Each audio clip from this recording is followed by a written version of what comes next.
the inflow of people coming in and the economic impact that these events were bringing in really took the leaders by surprise. I think the numbers also spoke for itself. Once they saw that, that's when they went, okay, let's go all out and make it happen.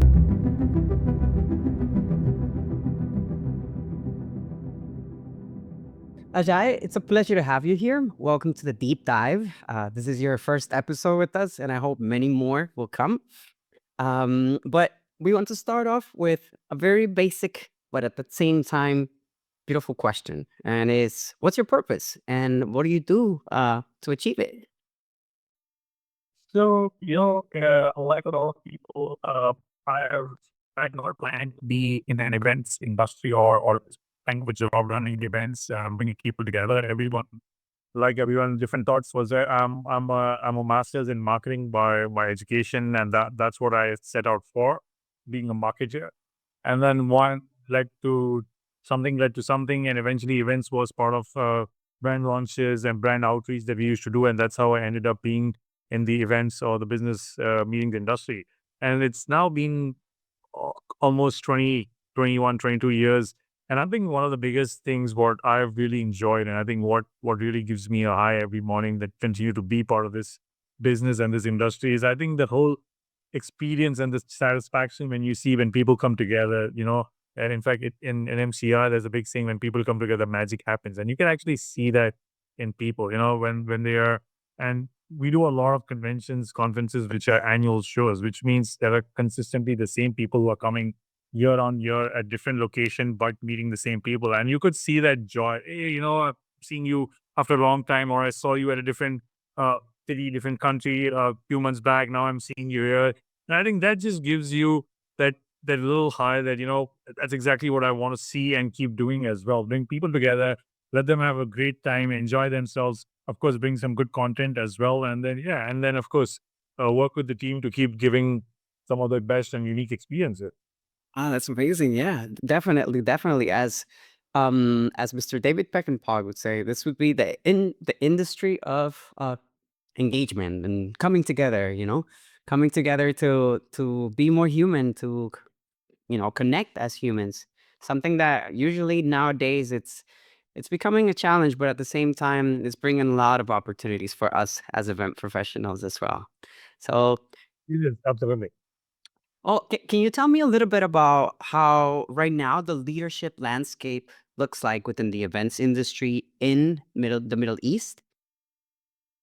Uh, and when you ask the question, do you refer to like from an entity, from event, or how do you see that? Well, maybe more the mindset. Maybe I should have rephrased that question a little bit better. Like, what's the mindset right now of leaders within the events industry? Let's say from the governmental perspective or from the PCO perspective. In your case, you are part of a PCO, like one of the biggest ones in the world, MCI. And yeah, well, what's the leadership thinking about in the Middle So, East? so Middle East, for as a lot of people who live outside the region have always seen Middle East being a region, and a lot of countries in this region dependent on oil and gas, primarily as an industry, as a sector. As where the money comes in to invest in doing other things. And 20 years back, and Dubai was at lead of this process where they decided look, this is not an industry that we want to completely depend on. Of course, it's good that it's part of the mix, but we would want to go into creating trade, tourism, hospitality, and all of that kind of led also to events and business meetings as an industry to focus on. And since they started, we've seen more and more destinations within UAE itself. So whether it's Abu Dhabi, whether it's Ras Al Khaimah, you go outside UAE, Saudi, Oman, Greater Middle East, Egypt, Jordan, a lot of these countries started to then focus and kind of start paying attention to this industry. And I think the numbers also spoke for itself. Every time they had at a large exhibition or they had a large convention or a conference, the inflow of people coming in and the economic impact that these events were bringing in really took the leaders by surprise in some cases. In some cases, this is what they wanted to see just to be sure that they're heading in the right direction. And once they saw that, that's when they went, okay, let's go all out and make it happen. And now I think since last 10, 15 years, what I'm seeing is huge amount of investments into infrastructure is happening. The leadership both at a citywide level. So the tourism authorities, the ministries are paying huge amount of attention, spending or investing a lot of money into creating these uh, iconic hotels, venues, boosting up the airline connectivity, easing off the visa process, purely because they feel this is probably a great multiplier or something that has a great economic impact. So from that point of view, on a city or a country leadership point of view, very positive at the moment, and it only grows year on year. We've seen more and more. In fact, I think in the last post-COVID era, where a lot of countries were shut down, still trying to recover, this region invested more to open up new convention centers, new hotels. Clearly, it's seeing the demand coming in, and you trickle down to actual corporate entities or associations who typically go in organizing these events. And I think they've also, of course, they cut and shrunk their budgets during the COVID times and everything went online, virtual. But then they obviously, I think a year and a half later, they were like, yeah, this is not working out. We still have to bring people together. And that's exactly what the experience needs to be like. And since I think 23 onwards, now and onto its third year, we are seeing consistently budgets being increased on the corporate side, budgets being increased on government events. Associations are getting more aggressive on focusing on the experience, not just the content itself. Even if it's a medical conference, they still want to make sure that the social events are a great experience. While the content is good, they're bringing in some other assets into the exhibition area. So there is a lot of focus on creativity and uniqueness to enhance the attendee experience as well. So yeah, so overall, if you ask me what's the mindset, it's good, it's growing, and they want to focus more. Yeah. You're going at it. That's amazing that, what we've seen from the Middle East, at least those that we're from the outside, like looking from the outside towards the Middle East, is just an aggressive marketing campaign to get the Middle East out there, to get people going to Dubai, to Riyadh, having these big events, even bringing in like thousands of influencers around the world to visit those places and to become beacons and like speakers of those countries as well, so it's really exciting what you can see in the Middle East right now. Yes, absolutely. And I think, I mean, if you're a traveler or if you're someone even who's watching a lot of television, I mean, you pick up any sports, you fly into any city, any airport, you wouldn't miss seeing a Middle Eastern city or a country being flagged in front of you. It's not possible at the moment. Ah, that's amazing. So but from what I picked up from what you said, as something that is being really a catalyst right now is the government itself. The government itself is grabbing the flag and taking the baton forward to make sure that yeah, that the countries and the region as a whole, it's moving forward. Obviously, the fact that, as you said before, you have this industry which brings in a lot of money, and having that availability to invest in different projects and invest in different iconic buildings just really makes the region even more attractive. But I wanted to kind of ask, how are you guys integrating within the region of the different countries? How is that being yeah, led? I mean, there's always healthy competition that exists, and I think as each of the city or each of the country starts to, in no better terms, flex their muscle, build more infrastructure, so there is an increase in competition, which I also feel, but in a way, it's good because it gives customers ample choices to make. And if they've been to one city, they probably want to consider the second one the second time around. So it's giving them more options to keep coming back to the region as well. Generally, uh, other than that, each of the city or country, I think there is still a good amount of collaboration. Like right now, like you see in Europe, where they have a Schengen visa for all the EU countries to travel freely, they're creating something like that for the GCC countries, which will allow someone to fly into, let's say, Dubai, but then go to Saudi, go to Oman. So that's something now.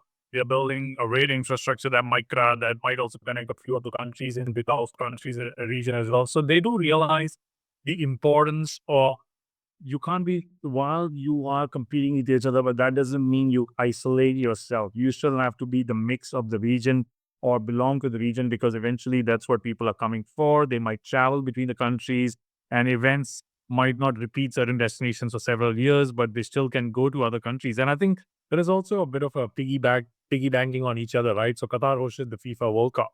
Uh, Dubai did a great job in working with them, and because the infrastructure was not I'd say full to the capacity to hold all the attendees. A lot of people stayed in Dubai, flew in for the games, and came back.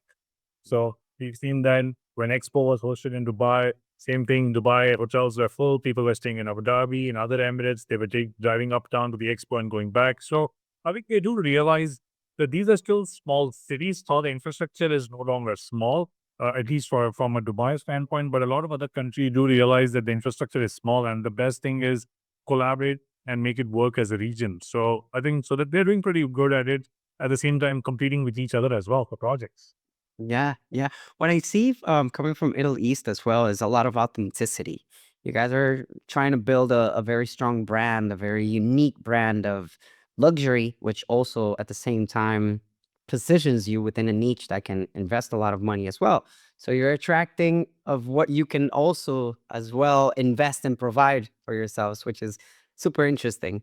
What are the challenges? Because everything sounds really, really positive right now around the Middle East, but what are the challenges around that? So typically, and I think what used to be unique to us in this region is now I feel every time I speak to some of my other colleagues in other countries, some of the other industry people, I feel it's becoming a bit of a norm and standard is much shorter lead times to your projects and events. This is shrinking. We always were used to operating at shorter lead times, but I believe now most countries in the world have much shorter lead times to their events as what they had in peak COVID times. A lot of people hold on to decisions just to make sure there's political stability, that there isn't any big change in strategy. So I think that generally does become a challenge, especially if you're organizing large international conferences, because then everything starts getting delayed from a planning perspective and everything around that. That's one. Two, while a lot of the countries, especially in the Gulf, are away from us, some of the challenges we face as a region, there's a bit of a political instability consistently creeping in, creeping out. It's popping up, then it kind of goes down. While, like, if I live in Dubai, I'm still quite a few hours by flight from where the challenges are in this region. But from the outside, it doesn't seem like that. A lot of countries start putting the entire region on a red alert, which means you have people not flying in, or they're worried. They start asking questions. Okay, is it still safe to come down? Can I attend an event? So I feel that whole political stability does have a bit of an impact on overall regional reputation. So if you've been traveling to the region, or if you've been there before, yeah, then you will be fine. You will understand how it works and what's possible, what's not. So I think that generally is for first timers, people who still not been too deep into the region. So that becomes a challenge as well, the political instability. And then I think third is also, I think a lot of times people are not used to the speed at which things happen. While it's a great strength of the region, sometimes it can also be perceived as a challenge where decisions can change policies and regulations, which I've always felt are all in the positive direction and helping to ease off doing business and attracting more people. But there could be a hindsight where some people face the other side of the fence as well. So sometimes that speed or the agility of decision making could be also a challenge for certain industries and sectors. But overall, a lot of these countries are also driven by expats, right? So expat population does play a big role, which also means the strategy for a city or a country, unlike a lot of other cities, is quite different. It's all about commercial and economic gain, and it has to move in that direction. So in a way, it's good, which means everybody is moving from a commercial standpoint in the right direction. But then also sometimes the focus can be short term from a community point of view. While the government is still thinking long term, the community might be still thinking short term. So that could be the other challenge as well. Okay. Rising costs, and I would say that costs would also be a kind of a challenge in the Middle East. Sure, but I don't know if it's a challenge with the Middle East per se alone, because having the last 12 months, if I look at where I have traveled, everything from US, Canada, European countries, some in Asia Pacific as well, I think costs are increasing pretty much everywhere. Flights are more expensive, hotels are more expensive around the world. Um, if you're traveling, of course, you're going to be eating out and all that. So there are I mean, of course, I wouldn't say no, but I don't know if that's a unique challenge to this region. I feel it's a consistent challenge because even when we talk about events with customers and colleagues from other parts of the world, I think that's something everybody brings up. That yeah, costs are becoming a factor wherein you have to start thinking and planning a bit differently, especially if you're moving to certain cities where the increase or let's say the inflation year on year is slightly higher as compared to the others. Are there like a special segment of events that you guys are targeting more so than others? For example, are you targeting more sports events, festivals, or more association events? What's that like right now? Like what's the segment? So generally, as a region, if you ask me, it's all out from small to large scale events, from festivals to concerts to exhibitions, conferences. I think everybody is at at everything possible, and not just because they want to have everything. It's also defining and making sure they're diversifying on what they want to attract and what they want to build on to begin with. Generally, certain cities like Dubai, for example, in UAE, Abu Dhabi as well, Riyadh in Saudi Arabia, they are more focused on an holistic industry experience. So they have the concerts going for themselves. They have big sporting events like Formula One, FIFA, all that is a priority focus. They do want to target large scale exhibitions focused on construction industries, food industries, oil and gas to some degree. So there's that happening as well. And that comes conferences and corporate events, which are just kind of small to mid size, kind of creeping in to keep your day to day machine running as well. So that is, from a government perspective, there's a priority across the board. And in fact, when we work very closely with tourism authorities and convention bureaus in these markets, in fact, they have resources allocated for each segment of the event, including, if I may throw in, might not be directly business meetings related, but even weddings. It's a big size segment. In this part of the world, you have a lot of weddings flying in from India, from some of the Asia Pacific countries that are bringing in 500, 800 guests for 3, 4 nights with lavish experience and spend. All right, that's really cool. Now, at a personal level, what is the change you would like to see in the world? I think, first things first, I think considering what we are seeing and experiencing in the pre-COVID era where it's where it's where people are wanting to go travel more, explore more. Everybody's and you can make this out by the flights and hotels. Everything is full all the time. Gone are the seasonalities. You travel in off season, it's still busy. And I feel this is one thing where globally, and I don't know how it will ever happen, is where people have the freedom to move around without the challenges of visas and border restrictions. Or instead of reducing, I feel they're getting increased right now in some parts of the world, unfortunately. But I think that's also a big game changer, especially for our industry, where people don't have to worry about some of these hassles. And we've seen that success. Countries that have opened up their borders, or let's say reduce restrictions and regulations for travel into them, whether it's for tourists, whether it's for business travelers, are really flourishing. You have a lot of repeat customers coming in just because, hey, you know what? I decide today, tomorrow I'm on a flight. I'm already there. So I think that's one thing I really feel that both from business standpoint and from a personal standpoint will really change the game on how things happen for us as an industry and us as a community. And then second would be technology. With AI coming in at such a rapid pace, everybody's I feel trying to figure out, scratching the surface. It's all over the place. And I think what would be great to see is a bit of a head and a tail to this whole technology spree that's happening around the world. Everything from happening from schools to businesses to government institutions. Right now, there are no. I think every country is also trying to figure out what are the do's and the don'ts. And I feel the faster we define that, might be better on how technologies get developed in the future. Yeah, and it's still moving forward, as they try to muster and grab on from what they can to understand what's going on, it's moving faster and faster. So, yeah, that's something that it's definitely gonna change our lives. And yeah, having that in mind, it can give you a different approach, which is very cool. Yeah. In a positive way, it's really good. Of course, it's easing up how you do a lot of things. Your day-to-day actions or day-to-day tasks at work are becoming easier. So it's got a positive note to it for sure. It's just taking that positive note into a direction which further strengthens and leaves no gap for something else to creep in. Mm, super cool.